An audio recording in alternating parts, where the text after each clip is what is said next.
Well, interestingly, I was not able to find any solder joints on the phono jacks that were obviously bad. So what I did, let me focus this a little bit better. So I resoldered all the solder joints, and they are looking good, and I checked them with a multimeter and everything, and should be all fine. I also redid all the solder joints of all the other RCA jacks, and haven't done the output jacks yet, because I did wanted to show you how a bad solder joint looks. There it is. As you can see, we're having a nice circular crack around the lead of that terminal, and that definitely needs to be resoldered, because otherwise you'll have some great fun with that once you have the unit back together. And there we have those solder joints all nicely fixed up. It is looking kind of messy on camera, but in real life it is pretty good. And you do want to put a whole lot of solder on there. Obviously not that much that it starts dripping down or something, but put a lot of solder on there. It doesn't hurt anything, and you're getting a safer connection. And as you can see, I have the back panel back in its place. All the jacks are back in place, and everything should be working fine now there. Made sure all the other solder joints on the circuit board are good. Also detached the board of the power supply. I redid the solder joints for those voltage regulators, because usually those are a little weak. And now one thing I found out, this unit must have had repairs at some point. So you can see we have all these rectifier bridges there. Well, here is another one, which is not original. It's a modern, round one, sitting in the place of one of these original square ones. So that's kind of interesting. Would be interesting to know what caused the original bridge to fail. What was the problem back then? Well, anyway, most of the afternoon I spent thinking about another problem, and that is those light bulbs right there for the selector switches. There are some more. And well, I finally came up with a solution. Now I turn this on and do a bit of manual exposure. You can see how this looks in real life. It is a bright kind of yellow. It's not really a strong yellow. It's kind of a light yellow. You can see it pretty well, I guess. Anyway, I decided that I wanted to replace that with LEDs.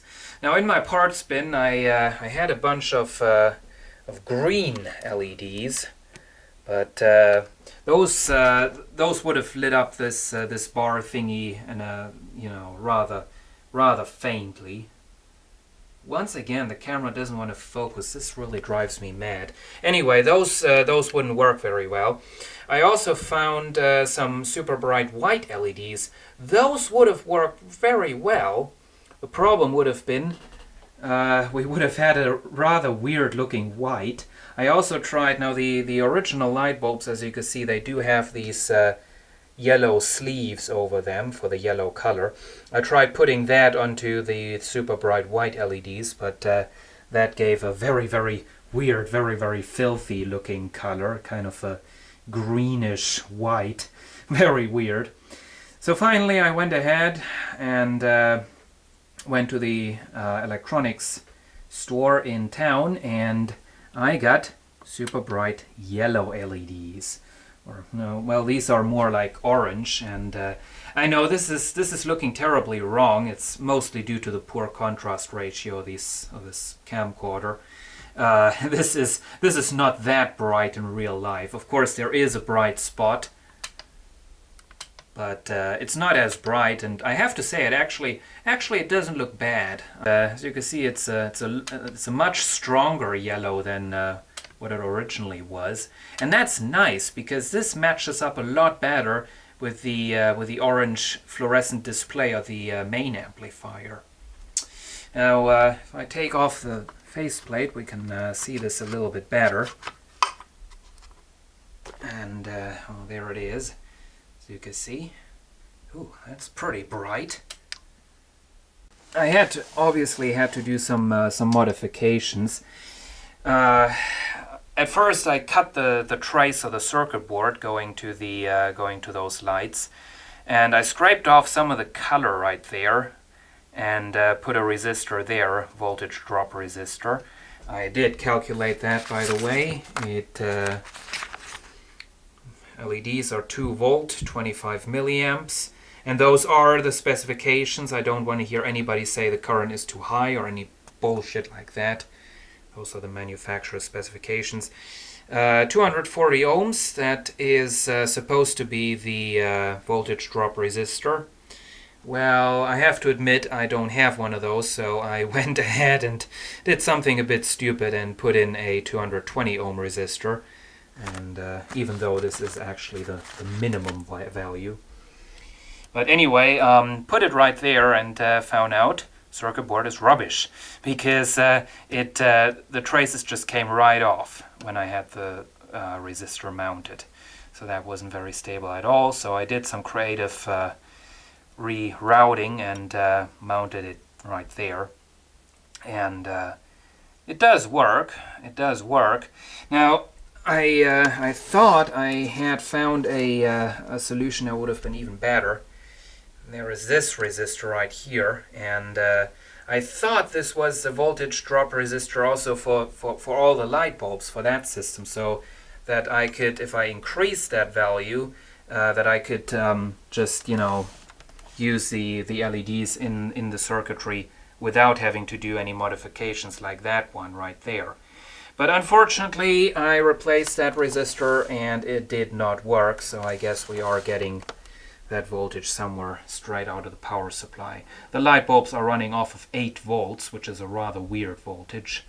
So probably would have been impossible to get replacement light bulbs for this anyway. But well, I now want to go ahead and replace all the other ones with these LEDs, and that's going to be a problem solved forever. At least hopefully. It's the next day, towards the end of the next day, and I am pretty much done. Did a lot of cleaning in here, blew it out with a compressor, cleaned up the transformer, got that all nice and good looking. I finished my LED modifications, and that actually turned out to be quite a bit of work, because, you know, I did it all the way I described in the previous take. Well, I then decided that those resistors were just, you know, I originally used 220 ohms. I decided that the LEDs were just too bright. It just wasn't looking all that great.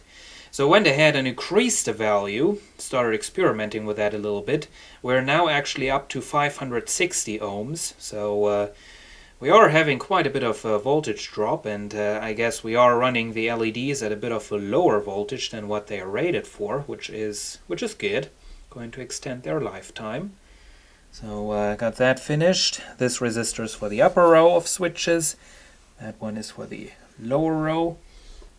Got one mounted there. Now this, I could have also mounted it onto the other side of the circuit board, you know, the usual way. I first did that, but then I found out that I don't know, I wasn't careful there. I wasn't paying attention. I accidentally put in a 150 ohm resistor instead of a 560. So that was considerably brighter. Anyway, if I now turn this on, you can see this, yep, even on camera, this isn't looking as bad as it did in the previous take, I guess. Camera doesn't want to focus, but you get the idea. It is looking very nice. It is looking very nice and very blurry. And we have the tape monitors, 3 of those, that's nice. Anyway, I also did all the cleaning on the faceplate, and I sprayed the switches that needed contact spray. Unfortunately, I had to go ahead and replace the power cord, the original power cord, because it was bad. I don't know what happened here, but there you can see it, and that's actually going right down to the wire, to the actual wire, so that is dangerous. that had to be replaced. And so you can see, for some reason, Sansui also on this one, they did put one onto the main amplifier, which does make sense. They also put one of these fat plugs onto the preamp, which in my opinion doesn't make sense. Well, it does make some sense with those outlets on the back. Anyway, what I did was I wired in a new power cord, and as you can see, it has a flat plug. And the advantage of that is what I'm going to do. The main amplifier also has an outlet on its back. It is an unswitched one, but I am going to modify that and turn it into a switched one. And then that, in combination with a flat new power cord, new plug on the preamp, that is going to allow me to switch the whole entire system with the main amplifier. Now I'm not going to use the outlets on the back of this right here, because obviously if I put too much of a load onto the whole system, it's just going to break the power switch of the main amp. But that is the general idea of that I'm just, turn on the main amp and the preamplifier is just going to come on along with it. And yeah, I did test the whole thing, tested the phono inputs and all the other ones, and everything does work the way it should. This is a temporary solution right there for the missing knob. I put in this one, and I know this is just completely wrong, but I just didn't have a better one. I had ones that were a little more flat like this one, but they were white or gray, and that doesn't fit the whole thing at all. And here we have the preamplifier all back in one piece and grouped up with the matching Sansui B-2101 power amplifier, main amplifier. As a last finishing touch on the preamp, I set the voltage selector to 240 volts. Previously it was on 220. Interestingly, on the main amplifier, the voltage had already been set to 240 volts. So I guess these two were grouped up at a later point. I don't think they were originally bought together as a pair. Now I grouped them up like this so we can hopefully see how well the little LED modification matches the power display of the main amp. Let me bring the exposure down. We have our input selector. Doesn't matter that it's blurry, it's actually quite good. And we have that, and there we have the display. It's not as bright, but the colors do match very, very well. So I am quite satisfied with that result. So that's about it. That's the Sansui C-2101 preamplifier from the mid-80s. Thanks for watching, and see you again soon.